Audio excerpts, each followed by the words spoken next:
Welcome to Spine Checkers Transmissions with Dr. Jeremy Brook. High-vibing, vitalistic wisdom to help you align, connect, and energize. Let's go.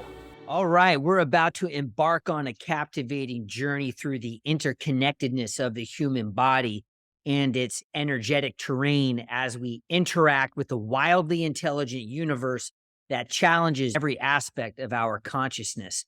So let's flow. The universe began in a cosmic blaze, a movement called the Big Bang, approximately 13.8 billion years ago. Time and space and divine energy intertwined. Actually, it contracted. In Kabbalah, the origin story for the universe is called Zimzum, the process through which a luminescent and omnipotent ocean of divine energy pervading every corner of existence contracted or withdrew itself to create space for the existence of the created world. It's as if the divine light withdrew itself, creating a void or emptiness, which enabled the formation of a vessel or receptacle for the divine energy to flow into, bringing about the creation of the universe. Zim. So here we are, we're standing or sitting or watching this video, hopefully not in a depressed text neck position on this rock called planet Earth. They say it's about 4.5 billion years old. The third planet from the sun, one of 8 planets, not 9, since sadly Pluto was deregulated a couple years ago. And then, of course, we have the controversial real, not real planet X called Nibiru, which supposedly enters our solar system in an orbital loop every 3,600 years. All right, so we're on this giant rock. At its core, it's 11,000 degrees hot. It's flying around the sun at about 67,000 miles per hour on a 580 million mile journey in 365 days. If you're watching this on YouTube, first of all, thanks for liking, subscribing, and sharing this podcast. And while you're at it, hit that notification button so you don't miss out on any upcoming episodes. And while I'm plugging this podcast, we're also on Spotify too. All right. Well, good. If you're engaging with me, that means you were born into the Homo sapien race, which made its grand appearance around 200,000 years ago as the top bipedal Homo species, taking top billing from Homo neanderthalis. And if you've taken a 23andMe test, it'll show that maybe you have some Neanderthal DNA. I don't, but there's still a little Neanderthal DNA running around. One time I was palpating a person, and as I scooped up to connect with the skull to feel like the glide and the motion of the head on the atlas, like the uppermost and most important bone in the spine, my fingers encountered like a bump or a knot or a hook in the back of the skull that felt different than most. This person had a thick external occipital protuberance. I said, "Hey, do you have any Neanderthal in your family tree?" And to my surprise and excitement, he said, 23andMe confirmed that I have a small percentage of Neanderthal DNA. So, it's just kind of a wild thing. And since we're talking about the origin of species, if you haven't read the fantastically wild Sumerian human origin story involving the Anunnaki, advanced ancient astronauts from the planet Nibiru, and how they genetically modified Homo erectus to serve as a slave race to mine for gold, that's coming from 22,000 cuneiform tablets. They're about 6,000-year-old, transcribed by many scientists and language experts, including Zachariah Sitchin, my favorite. I digress, but being on my own podcast, I can digress as much as I want to. And maybe in a future podcast, we'll talk about how the origin of human civilization occurred much earlier than previously thought, which brings up the idea that we're a species with amnesia about our true origins and how to truly heal the body. Now, bringing it up to mystical modern times like 2023, just imagine a realm where the essence of the human soul unfolds in intricate layers, each revealing a unique facet of its divine nature. Like in Kabbalistic terminology, you have 5 levels of the soul. that are all infused within 4 spiritual worlds, infused with divine light. That's the Zim Zoom, right? So expanding the conversation, thanks to traditional Chinese medicine, we have yin and yang, which represents the interplay and harmony of opposing forces in the universe. I'm down with the yin and the yang. In fact, I designed my entire personal training program around this concept, the yin and the yang, or the yang, right? So to understand yin and yang, close your eyes and imagine a canvas pulsating with vibrant energy as if it were a portal to a mystical realm. And at the heart of this canvas, two contrasting yet complementary forces emerge, dancing in perpetual cosmic choreography. On one side, there's yin, dark and mysterious. It embodies the moonlight night. Within the yin, there lies a serene stillness, a sense of tranquility. It symbolizes the feminine aspect, embracing qualities such as intuition, nurturing, and introspection, guiding our contemplation inward. And on the other side, there's yang, expressing a radiant luminescence, bursting with vitality and fervor. Its vibrant hues ignite the canvas as if the sun were ablaze. The yang represents the masculine force, exuding strength, action, and outward expression. Its lines are bold and assertive, like a symphony of movement and purpose. In this interplay of yin and yang, a profound harmony arises. They intertwine, each containing a seed of the other, forming a yin within yang and a yang within yin. They embody the paradoxical nature of existence, reminding us that within darkness lies light, and within light resides darkness. That black and white symbol is deep. Actually, it's like emotional. Now, from there, we can dive into the 5 elements. From the Chinese lineage, I'm actually less studied and minimally versed, but filtering from the yin and yang, we're composed of 5 elements. You have the water, earth, fire, metal, and wood. And these elements represent different aspects of the natural world and human experience. According to classical Ayurvedic East Indian medicine, which is more in my wheelhouse, we're composed of 5 elements also. Here we have earth, water, fire, air, and ether. Earth represents stability, grounding, and the solid foundation of existence. Water symbolizes fluidity, emotions, and the transformative power of flow. Fire embodies passion, energy, and the radiant force that ignites transformation. And air signifies movement, breath, and the expansive space that allows for freedom and connection. And ether represents the subtlest element, known as space, that extends beyond the tangible and visible. It represents the underlying field of pure potentiality, the vast emptiness that holds the potential for all manifestation, the quantum realm.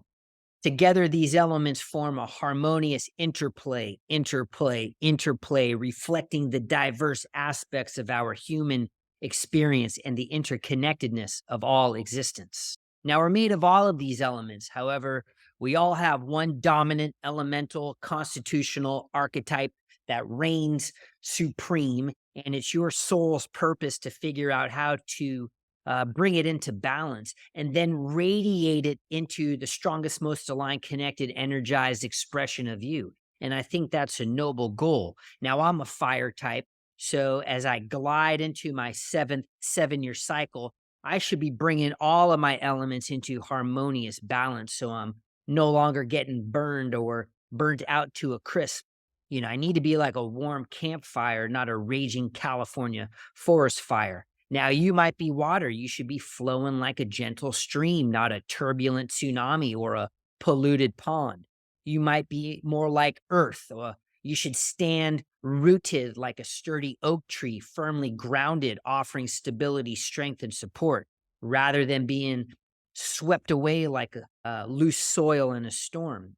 If you're air, you should be as light and refreshing as a cool breeze, allowing for exquisite movement and flexibility rather than being trapped in stagnant air. Now, within the body, there are five major winds or vayus located in different regions of the body. You have prana vayu located primarily, in the region of the chest, specifically the heart and the lungs. It's responsible for the intake of energy, breath, and oxygen. It governs the upward and inward movement of energy. You have apana vayu located in the lower abdomen, the pelvic region, and the area below the navel, governing downward and outward movement of energy. So, like elimination, reproduction, and grounding. You have Vijnana Vayu, which spreads throughout the entire body, associated with circulation and movement. It infiltrates the muscles, blood vessels, and connective tissues, facilitating the distribution of energy and maintaining balance. You have Udana Vayu, centered in the throat and the head region, responsible for communication, expression, and spiritual growth. It governs the upward and outward movement of energy, supporting speech, creativity, and higher consciousness. Samana Vayu, located in the region of the abdomen, specifically the area around the navel. It governs the assimilation and distribution of energy, ensuring optimal digestion, metabolism, and overall equilibrium. So in a nutshell, you have five different type of winds weaving through your body. Now, adding to the tapestry, you have seven major ascending energy centers or chakras in your spine, with two of them in your head, although it's said that humans underwent a mutation to our physical form and body in 1781, resulting in 9 chakras. I briefly glazed over them in episode number 2. So the classical 7 chakras are energy centers within the body. They connect to the spine and head several key junction points. As my teacher, Yancey Schwartz, says, it's the junction point where our consciousness meets our physiology, symbolizing the interconnectedness of our physical, emotional, and spiritual aspects. They're depicted as vibrant wheels, energy spinning, radiant light vortices. Now, starting at the base of the spine, the root chakra, that represents stability, grounding, and our primal instincts, color red. Moving upwards, the second chakra, the sacral chakra, at the height of your sexual organs, embodies creativity, passion, sexuality, and emotional well-being. It's the color orange. The solar plexus chakra, at the height of your navel center, radiates personal willpower, confidence, and a sense of self, color yellow. At the right side of your physical heart, right in the center of your chest, you've got the heart chakra, number 4, which represents love, compassion, and connection with others and oneself, color green. And moving up to the throat region, 5th chakra, say hello to the throat chakra, which governs communication, self-expression, and authentic voice, color blue. Landing at the space between your brows, the forehead centered, the third eye chakra, that embodies intuition or inward learning, insight, and spiritual awareness. It's the color indigo. And finally, the crown chakra, a point right at the top of your head. I call it the North Pole, symbolizing pure consciousness, transcendence, spiritual connection, and the highest state of consciousness. Color white or purple. The chakras serve as gateways for the flow of energy, contributing to our overall well-being and growth and development. And guess what? You can chant them also too. From the bottom to the top, we've got Lam, Vam, Ram, Yam, Hum, Om. And then when you get to the crown, it's a silent Om. All right. Now, it's even said that the chakras connect to the spine through a very thin cord that docks into the spine or into the head for the 6th and 7th chakra. Now, the root chakra hovers down below the tailbone and then enters the sacrum at the S3, S4 region. The second chakra connects at the L1, L2 level, the third at the T8, T9 level, the heart at the C7, T1, the throat at the C2, C3, the 6th chakra at the pineal gland, and the 7th chakra at the pituitary gland. Now, as a chiropractor, I'm intimately interested and connected to these points as I check and ultimately adjust the spine. All right. So Next, we have 72,000 nerve channels. Some say 88,000, some say 300,000, like Dr. Motoyama. I heard him speak at a conference back around 2007 in San Diego. All right, now these nerve or energy channels flow throughout the whole system. 12 are considered major, 3 are considered primary, and there's one that's considered supreme. It's the vital one, the one that flows straight down the middle of your body. That's called the Sushumna Nadi. It's the central energy channel that runs along the spine and represents the path of spiritual ascent, symbolizing our journey towards higher consciousness and self-realization. Ida is one of the 2 primary nadis that spiral around the Sushumna. It's associated with the feminine lunar energy. It's often depicted as a cool silver channel and represents qualities such as intuition, receptivity, and nurturing, kind of like the yin, right?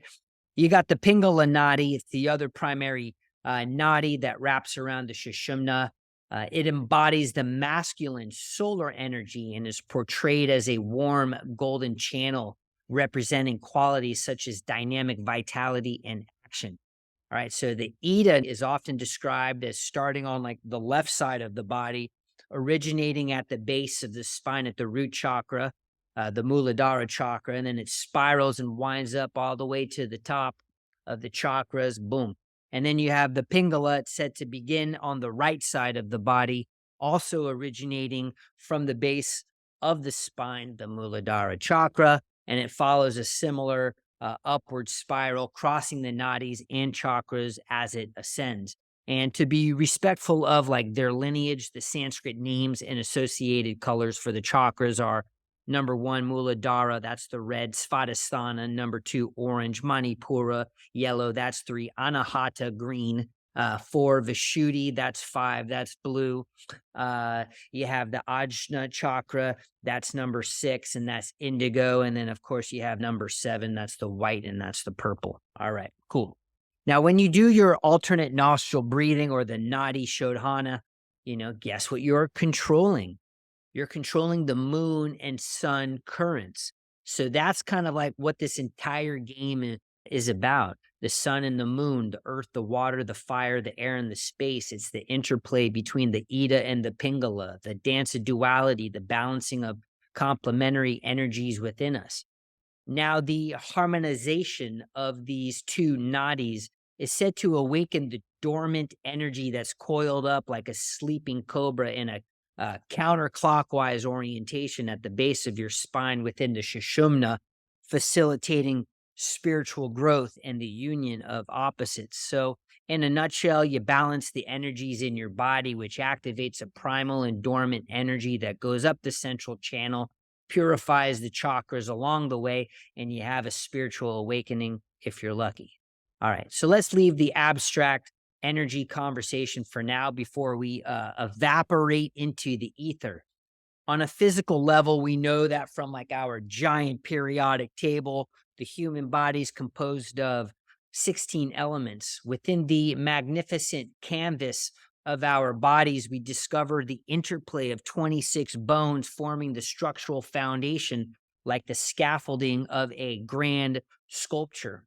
Complementing this intricate framework, we find a symphony of 656 to 800 muscles, each a brushstroke of movement and expression, rippling and contracting, infusing life and fluidity into our physical form. And don't worry, I'm not going to name them all right now. Uniting and connecting these elements like luminous threads of celestial artistry are the wondrous 12 primary myofascial lines that I never formally studied while in school, as it became more in vogue within the past decade on a larger level. But that's sometimes how science unfolds. It takes a long time for an idea to ripen and express itself to the masses. Now, these ethereal fascial fibers weave throughout our being, enveloping muscles, organs, and bones, providing cohesion, support, and continuity, transcending boundaries and creating a seamless whole. Together, bones, muscles, and fascial lines create a masterpiece of integration where strength, flexibility, and grace harmoniously intertwine. And make no mistake, we are reaping the benefits of being in the wave of the mobility strength plus flexibility movement. This movement of mobility has created a quantum leap in the fitness and health of millions of movement enthusiasts as it invites us to explore the transcendental interconnectedness of body and mind and body, united by this intricate network of bones, muscles, and ethereal fibers. Because without a bony skeleton, you're pretty much a jellyfish. Without those muscles, you're a scarecrow devoid of vitality. And without a pulsating life force, prana, chi, ruach, human electricity that electrifies your existence, you're pretty much lifeless. And we want you to experience more life, not less life. So embrace this inner electricity, for it's what breathes life into every fiber of your being, infusing you with vibrance and purpose. Now, one of the easiest ways to experience more life in this human experience would be to address the state and health of the system through which your electricity and energy flows through.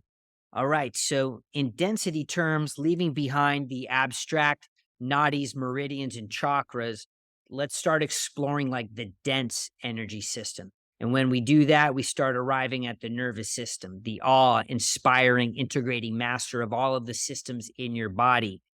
Through this magnificent network, the nervous system unites the mind and body with planet Earth.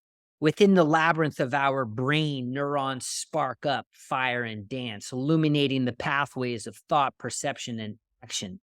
From the epicenter of the brain, the spinal cord emerges as a majestic column of pulsating energy, like the tail of a snake, eventually morphing into a collection of nerve fibers in the shape of a tail of a horse called the cauda equina. So we have a spinal cord lightning rod transmitting messages to every cell in the body, traveling north and south, and then branching outwards, east and west, reaching every nook and cranny like a intricate electrical spider web. So we have a brain, 12 cranial nerves, a spinal cord, 31 pairs of nerves. You have a motor or a movement system. You have an autonomic nervous system, which is composed of a parasympathetic. It's your rest and digest. It's your moon channel. It's your yin channel, or a sympathetic fight or flight or flee. That's your sun channel, the Pingala nadi. All right. That's your yang channel. So you can see how it all comes together. And then you have a sensory nervous system that serves as a receiver for our human experience. Because our sensory nervous system that's going to gather all of our life's impressions and send all of those signals up to the brain, where that brain is going to process and then code for a response all the way down to the cellular level. So what you want to do is examine, explore, check out your lifestyle, make sure it's beneficial, supportive, honoring, and moving you towards a more vibrant and balanced life, because you have different type of stresses that act upon your body, on your mind, on your wind, on your energy centers, on your channels, pulling on your constitutions, placing your nervous system under stress, possibly strain and distress. So you got to look at your physical stress, biomechanical stress, mental and emotional stress. In English, they're your traumas, your toxins, or your thoughts. And when you contemplate and curate these categories, release occurs subtly and then deeply through all of the systems, and your life becomes more harmonious and meaningful. Hey, thanks for tuning in. I'll catch you on the next episode. Peace. Yeah.